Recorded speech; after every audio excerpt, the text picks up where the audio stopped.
una constante protagonista de telenovelas, pero además es una actriz de teatro, directora. Bueno, además hace un gran laburo en toda la cuestión vinculada a género en el universo de las actrices, así que le agradecemos mucho a Celina que se tome este rato para charlar con nosotros. Celina, buen día, ¿cómo estás? ¿Qué tal? Buen día, ¿cómo les va? Bien, bien, nosotros bien. ¿Cómo estás vos? A ver si compartimos sensaciones. ¿Cómo estás? Bien, no sé, siento que estoy como una especie de chicle, ¿no? Viviendo en una especie de chicle eterno, el tiempo es raro, ¿no? Todo lo que pasa con la sensación del tiempo y con... uno pensaría que en estas situaciones eh, podría hacer más cosas, Ujú. el famoso aprovechar, pero la verdad es que es muy difícil trabajar, optimizar el tiempo en casa. La verdad es que, bueno, estoy trabajando muchísimo con Sagay y la verdad es que las horas vuelan desde mi casa, así que, no sé, es muy rara la percepción que tengo del Sí, tiempo en este viste, momento. yo decía hoy que la sensación que da es que uno está viviendo un día eterno, es un mismo Un día día. eterno, Es un sí, día. o el día de la marmota o un Sí, día eso, eterno. eso es el día de la marmota. Recién escuchaba eso que vos pusiste sobre la semana de la propiedad Sí, intelectual y no recuerdo cuándo lo hice, no sé si lo iba- hice la semana pasada, la semana si lo hice pasada, hace 2 semanas, si totalmente, lo es que hice hace un mes, no recuerdo. perdemos noción del tiempo y además perdemos noción del... Viste, vivimos como en un 2D, es tiempo y Sí, espacio, y después lo demás nos resulta difícil comprenderlo. Eh, exacto. no, te quería primero plantear este tema de cómo se están comportando los medios de comunicación, los tradicionales, respecto a la repuesta o reponer algunas ficciones que le podrían dar un poco de oxígeno a los actores a partir del ingreso que genera Sagay. ¿Hay alguna reacción? ¿Ustedes perciben algún tipo de interés? ¿O ven que por ese vínculo que le han puesto, esa especie de derecho que ustedes han ganado, los canales son más reticentes a reincorporar ficciones? Bueno, tenemos el canal TLC, sí, lo ha hecho, Ujú. el 13 aún no, sigue emitiendo contenidos por YouTube. Sí, lo extraño de todo esto es que en realidad a ellos no les hace una diferencia, no es que por poner contenidos argentinos, ficción argentina en el aire, Ujú. no es que ellos tienen que pagar, o sea, es un impuesto que se cobra automáticamente, Ujú. pero si se transmitiera más ficción argentina en canales de aire, ese dinero que se cobra por ese impuesto se podría repartir en este momento tan difícil entre la cantidad de actores que somos en Argentina, que en este momento no estamos teniendo ningún ingreso. Mm. Aparte, muchísimos actores y actrices, a veces, la mayoría, hay una buena cantidad que ha aplicado para las ayudas de Nación, los famosos 10.000 pesos, Ujú. pero también después hay otros actores que por ahí no entran en esa categoría porque están en una cosa intermedia, están igualmente pasando una situación muy difícil. Eh, sí, es un tema lo de los canales de aire. Bueno, en este momento Canal 13 es el canal que todavía no está transmitiendo Ficciones, contenidos, sí. pero nuestro mayor problema también son las plataformas, ¿no? Porque hoy por hoy la migración de la visualización de los contenidos es claramente hacia las plataformas. Ujú.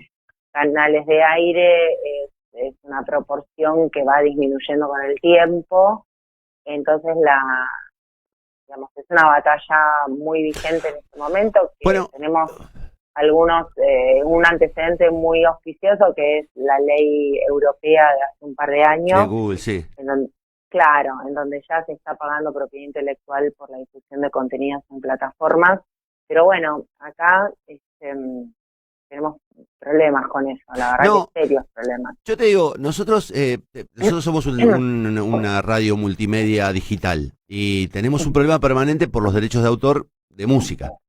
Claro. Claro, pero tampoco nos ofrecen la posibilidad de pagarlo. Digo, la dificultad con las plataformas es que concentran contenidos, pero no te ofrecen no nos ofrecen a nosotros la posibilidad de tener un derecho pagando, digamos, y generando recursos para el autor. Eso me imagino que les pasa a ustedes también, porque, digamos, ¿cómo cobran lo que se emite en YouTube o lo que se emite en... No, ¿Cómo lo cobran?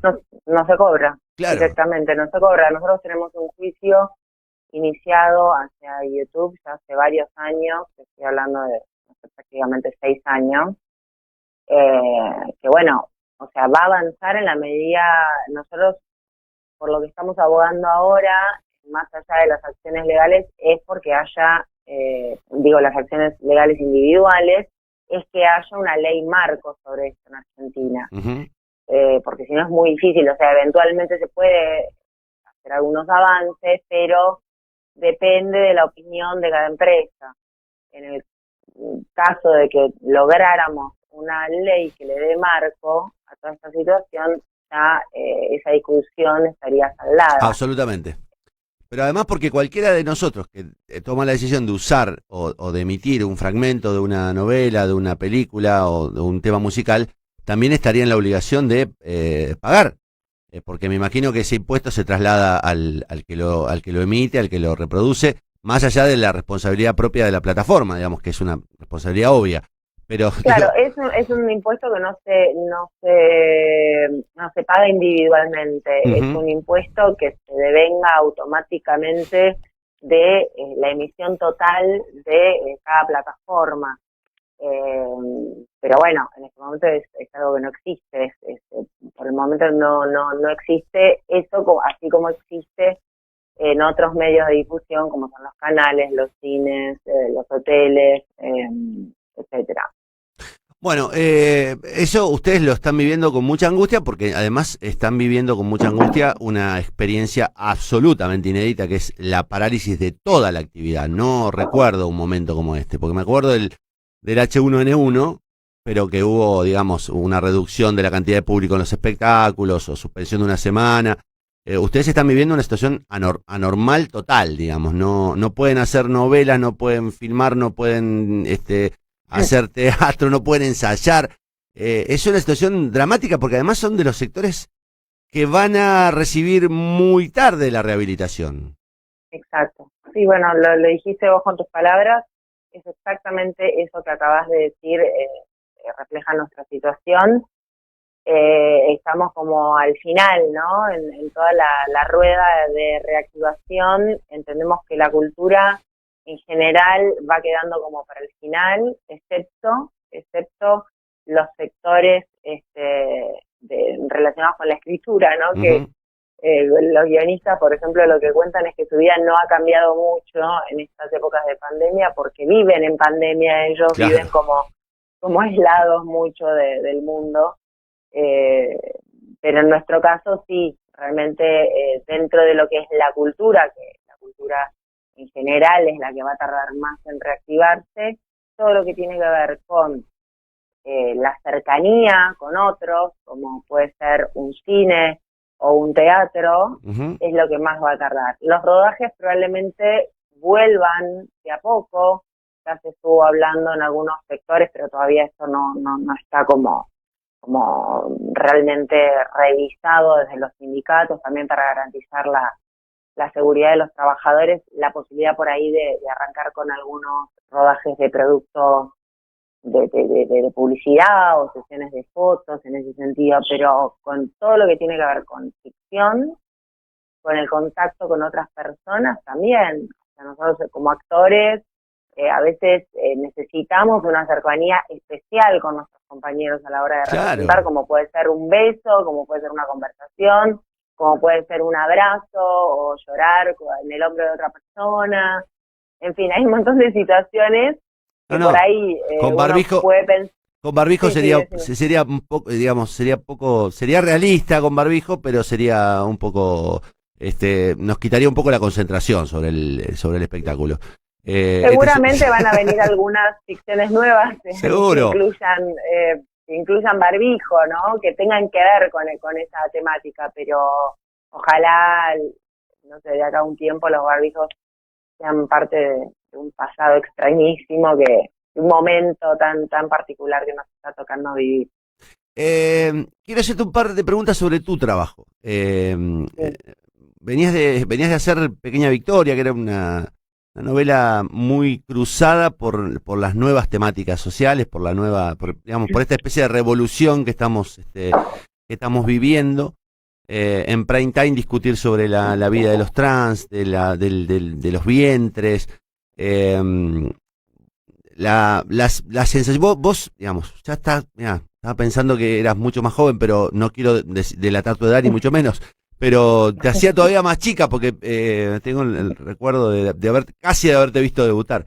Pero, eh, digo, la ficción argentina, curiosamente se ha volcado sobre temas, lo venimos viendo en varias ficciones, pero las ficciones televisivas se han volcado casi de avanzada sobre temas transversales al cambio cultural, ¿no? Eh, Sí, Eso es muy sí. saludable, no sé si pasa en otras partes del mundo, pero es muy curioso cómo las novelas han trocado hacia los lugares de la discusión de los derechos y los cambios de paradigma. Sí. Mira, te hago unos comentarios porque estoy, obviamente, es parte de fanática de todo esto que estás diciendo. Eh, a ver, no conozco cómo es el tema en otros países que produzcan telenovelas, Ujú. ¿no? Porque entiendo que la telenovela es un medio de llegada cultural masivo Masivísimo, sí. y de una penetración cultural muy poderosa y potente, ¿no? Porque, digamos, apunta a patrones culturales muy arraigados y demás. En ese sentido, no conozco cómo es en otros países, pero, digamos, los países típicamente productores de novelas, como hoy Turquía, por supuesto, que está a la cabeza, Ujú, y, no sé, México, por ejemplo, y Colombia, yo entiendo que no, que ujú. en ese sentido sí somos avanzadas. Eh, tenemos como estas perlitas en nuestra producción de ficción que son la verdad que notables. Con respecto a lo que es otro tipo de contenido, tipo películas y series, ahí te diría que todavía nos falta un poco. Ahí te diría que no, que ahí al revés, en otros países nos pasan con un trapo por encima. Hay ¿Por que qué? meterle más pata ahí. Por ejemplo, No, bueno, estamos viendo, creo que, bueno, me da vergüenza hablar de no, Estados Unidos en esta circunstancia, sí. porque realmente estamos hablando de un gigante tiene una industria cinematográfica y audiovisual que es nada, que es incomparable, ¿no? Es casi obsceno citar Estados Unidos en este contexto, pero bueno, lo que a mí me gusta destacar de las nuevas producciones, de un ramillete enorme, de un montón de nuevas producciones en Estados Unidos, es el fruto de cómo eh, se ha ido permeando en la industria cinematográfica y la industria audiovisual norteamericana el trabajo de institutos como el Instituto Jenna Davis, que es un instituto que hace 20 años que viene trabajando sobre perspectivas De de género. género en la industria norteamericana, en la industria audiovisual norteamericana, y bueno, viene insistiendo, pero hace 20 años que vienen Sí, insistiendo sí. con estudios, con mediciones, con diferentes datos, que finalmente, bueno, van tomando el guante. Nosotros acá venimos realmente, bueno, en eso también es algo que puedo contar. Yo formo parte de SAGAI, Sí, y sos secretaria de soy género. claro, estoy en la Comisión de Género y desde la Comisión de Género venimos impulsando desde hace aproximadamente 3 años todo un gran estudio de perspectiva de género en nuestro sector que dio como fruto y culminación el año pasado la presentación de una publicación que se llama Espacios Laborales Libres de Violencia, que es un estudio muy completo, es un compilado de 3 libritos súper suculentos que Ujú, tienen uno de ellos, el primero de ellos son 3, el primero de ellos es el análisis de trayectorias laborales de actrices y actores, de donde salen todos los números de nuestra industria enfocados en cómo es el trabajo de actores y actrices y las diferentes inequidades la carrera de un actor y de una actriz. Y después otros 2 cuadernitos que son recomendaciones que se emanadas a partir de este primer análisis y que fueron elaboradas en una batería, en una gran ronda de mesa de trabajo que hicimos durante todo el año pasado. Son 2 cuadernillos, uno dedicado íntegramente a la industria audiovisual y el otro dedicado a la industria audiovisual y teatral también y artística, pero enfocado en la participación de niños, niñas y adolescentes. O sea que por nuestro lado, la verdad es que venimos impulsando que se tome, que se logre visualizar, visibilizar gran parte de nuestra realidad como actores y como actrices, las diferentes inequidades, y bueno, ahora lo que hay que empezar a presionar es sobre el tema de los contenidos. Porque los contenidos no es solamente tocar ciertas temáticas, sino que, por ejemplo, los elencos tengan otras composiciones, que haya más protagonistas mujeres, que haya más protagonistas mujeres de diferentes edades, que no sean todas treintañeras, con tipos físicos muy, muy parecidos, es decir, la diversidad tiene que alcanzar no solamente a lo narrativo específico, sino a las diferentes representaciones, a lo que se representa como, sin decir nada, ¿no? Cuando uno presenta un cuerpo, un actor, de una actriz, no sé, alguien que tenga más sobrepeso, por ejemplo, claro, o que tenga... Romper, digamos, lo que se dice ahora con mucha con mucha habitualidad, romper con los paradigmas.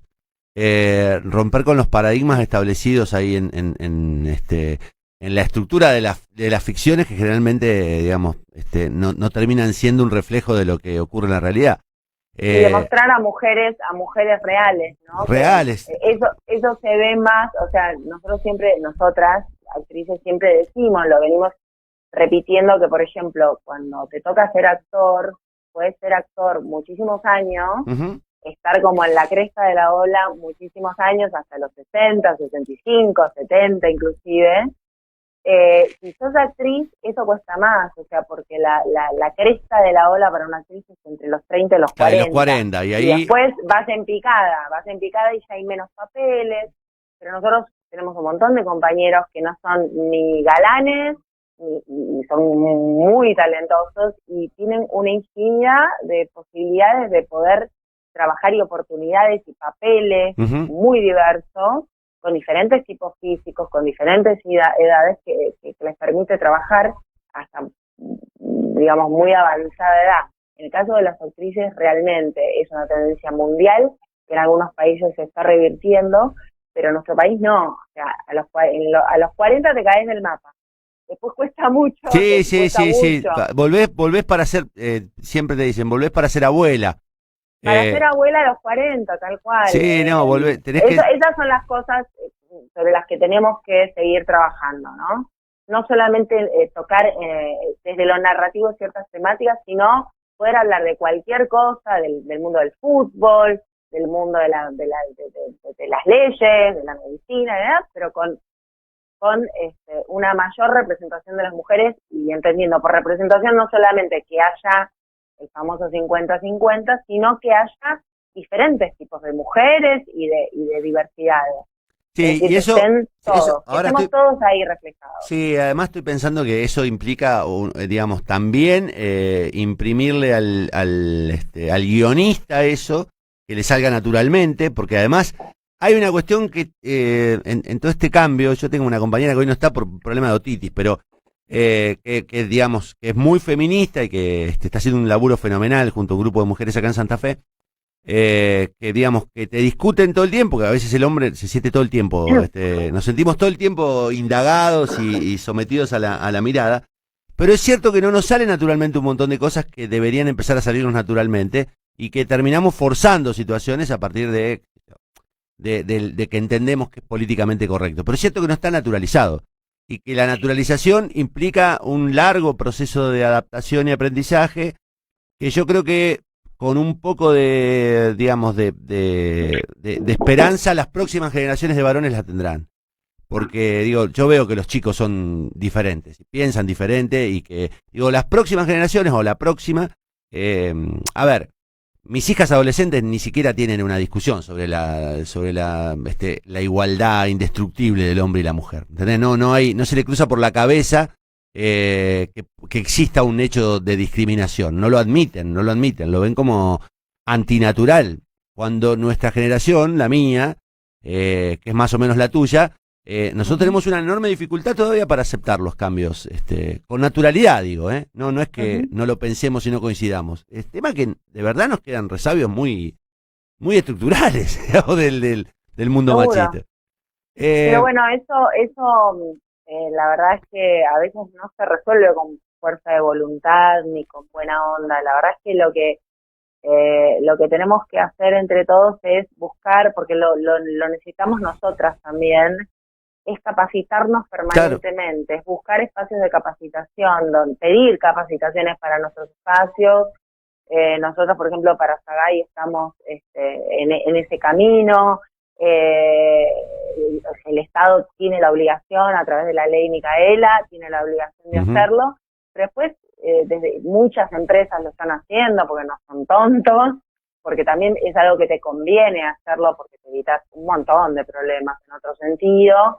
Pero desde todos los espacios sindicales, ni te cuento, o sea, los espacios sindicales atrasan la mayoría 50 años, Claro, sí, es sí, sí, sí. tremendo lo que Sí, pasa ahí. Entonces, sí.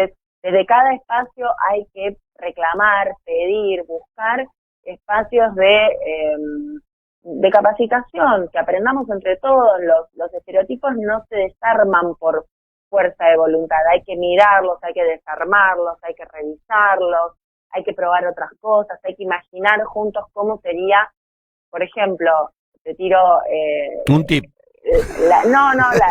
el famoso tip que siempre tira el Jenna Davis Institute, que yo siempre Lo citás. lo refiero porque es muy efectivo, a ella alguna vez, a Jenna Davis, le preguntaron, le pidieron precisamente eso, ¿no? Un tip como para pensar, como para aplicar la perspectiva de género a un guión, Mm. ¿no? A la escritura de un guión, ¿cómo sería? Y ella dijo algo que es fabuloso porque es muy, muy gráfico, es agarrar cualquier guión Ujú. y en donde haya un nombre de mujer, poner un nombre de varón, y donde haya un nombre de varón, poner un nombre de mujer Sí. o de diversidades sexuales, ¿sí?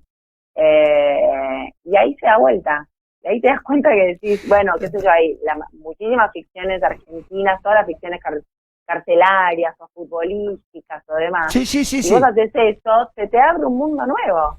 Se te abre un Mira, mundo nuevo y dices, oh, no bueno, me lo hay puedo una, imaginar. hay una película francesa que seguramente la tenés vista. Yo no sé si se llama Qué difíciles son los hombres o Sí, qué. ¿La ubicás? no soy un hombre No fácil soy o un algo hombre así. fácil, que es la reversión absoluta del modelo masculino a un modelo más que feminista, a un matriarcado absoluto. Y es muy incómodo. Es muy incómoda la película. Es alucinante desde la perspectiva del hombre, es alucinante cómo ves ahí el nivel de diferencia entre unos y otros. Exacto. Es tremendo cuando vos invertís, como decía Sina Davis, las circunstancias culturales, cuando vos invertís los roles tremendamente, te das cuenta de lo que sienten ustedes. Y para nosotros es muy difícil digo, yo que me considero como tantos otros un machista en recuperación, pero me doy cuenta que no alcanza con que me considere un machista en recuperación y que tampoco hay piedad, porque en realidad de verdad hay tantas cosas por mejorar y por modificar que no se trata solamente de decir, yo las acompaño en la pelea, yo soy feminista. eh, A los varones les toca una tarea muy importante, que es de lo que se está hablando, o sea, porque el rol del hombre en todo este proceso es difícil porque, bueno, siempre decimos, o sea, la lucha de las mujeres es la lucha de las mujeres, y necesitamos o sea, no necesitamos a hombres que nos vengan a proteger en esto, porque sabemos lo que estamos haciendo, y que no necesitamos que nos abran el ujú. camino, que nos cuiden, que nos protejan. Lo que sí necesitamos es que los hombres, los varones, se pongan a trabajar sobre sus masculinidades, ¿no? Sobre cómo se construyen como varones, como hombres. Eso sí es un trabajo que es para los varones, ¿no? Ponerse a trabajar en eso, en ver cómo, digamos, cómo se construye esa identidad masculina. Sí, que no, que y no. cómo a veces deriva eso en una masculinidad tóxica. Es decir, que ese sí es un trabajo que solamente ustedes lo pueden hacer, nosotros no lo podemos hacer. No, y además uno va aprendiendo que es molesto para ustedes esto de que, bueno, pero yo no soy un maltratador, yo no soy violento, y yo no.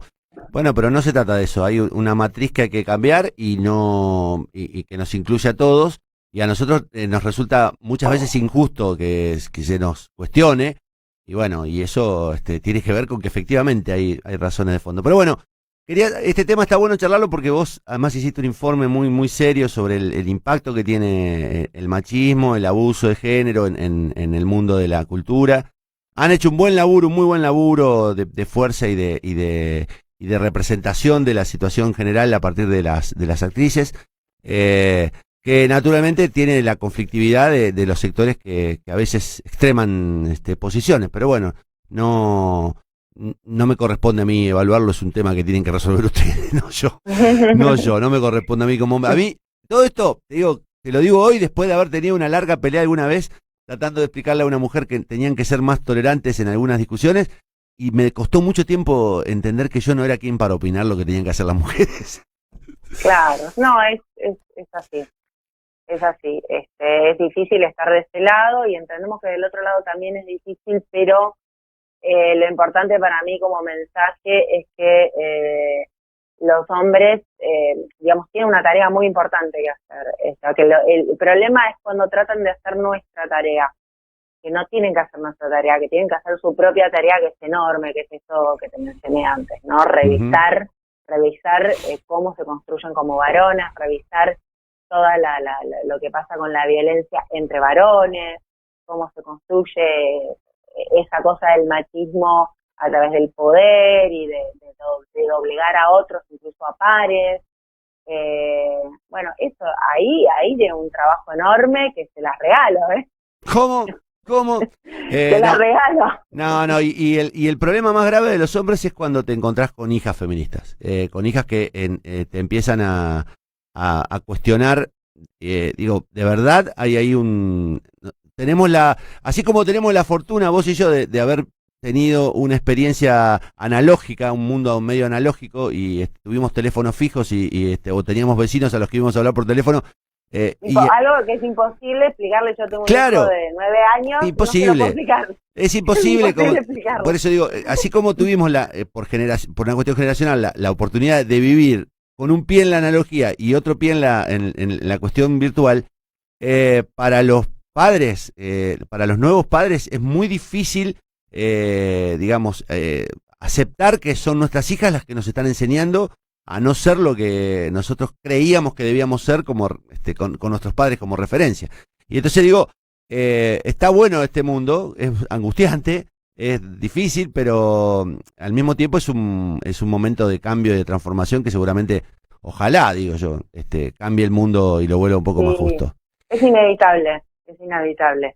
El cambio ya está sucediendo, es inevitable, va a doler un montón porque lamentablemente las cifras de violencia de género no disminuyen, pero va a disminuir. En algún momento eso va a tener que terminar porque el mundo está cambiando, porque estamos cambiando nosotras, porque estamos organizadas, porque estamos unidas y porque hay muchísimos hombres que también nos acompañan desde estos otros lugares. Es el interés de la humanidad que esto cambie, porque lo que se persigue desde el feminismo, por eso se habla también de que hay hombres feministas, o sea que el futuro debería ser feminista no solamente para las mujeres, sino para los hombres, porque es el interés de todo, es por el interés de todos, es la búsqueda de un mundo más justo. ¿Cómo puede ser malo eso? Me apuntan acá, antes de cerrar la charla, que te recuerde que pasaste unos días en Santa Fe filmando Andrés no quiere dormir la siesta. Ay, sí, lo recuerdo. Bueno, pasé varias veces por Santa Fe, yo soy rosarina. Y sí, por supuesto. Sos me encantó santafesina, esa entonces. Sos ¿Cómo? santafesina, sos santafesina, no sos rosarina. Yo soy santafesina. Sos santafesina, ¿ves? Nosotros los santafesinos exigimos también trato igualitario con los rosarinos, porque si no, parece que fueran rosarinos solamente, ¿viste? Como los Claro, en la catalanes. provincia de Rosario, Yo soy claro. catalán, pero no español. ¿Cómo? Vos Claro, claro. sos santafesina. Soy Eh, santafesina y bueno, sí, por supuesto, hice esa película que tuvimos unos días de rodaje en Santa Fe y después en San Luis. Y después fui un par de veces para el Festival de Teatro, también claro. con 2 obras. La verdad que me encanta Santa Fe. Y ahora estuve tentada en el verano de pasar, porque voy obviamente, ahora A obviamente Rosario. no, pero trato de ir seguido a Rosario. Sí, que Rosario Y nos es. queríamos hacer una escapada, pero bueno, no hicimos a tiempo y bueno, y ahora no sé cuándo. No, ahora no sabemos cuándo. Ahora no sabemos cuándo. Me decía un amigo de España, ¿y cuándo venís? Vos voy a ir? ¿Qué sé yo digo, averigua cuándo empiezan a salir los vuelos, porque yo creo que hasta que no haya una certeza, es probable que pase un año. No sabemos cuándo termina este eterno día. Celina, fue un placer Bueno, escucharte, de verdad. Gracias. sí, igualmente, muchísimas gracias por la invitación y bueno, A defender los derechos. a cuidarnos, a hacer lo que podamos y a no exigirnos tanto también, porque es un momento muy difícil para muchísima gente, una gran mayoría, así que no sé, hay que sobrevivir esto, básicamente. Hay que sobrevivir y además hay que exigir que nos ayuden a sobrevivir porque se trata de eso. Exacto, Celina, un beso exacto. grande, ¿eh? Gracias Bueno, muchísimas gracias. Bueno, Muchísimas gracias por la invitación. un Saludos. placer. Celina Ford, yo ignoraba que era rosarina, es rosarina, es santafesina, es bueno, actriz muy conocida. Si le ves la cara a Celina a través de YouTube y a través de Facebook, vas a saber de quién estamos hablando. Rápidamente. Pero además es una laburante de Sagay, de los derechos de interpretación de los actores, y además es una referente de la lucha de género, así que estuvo bueno charlar un ratito con ella.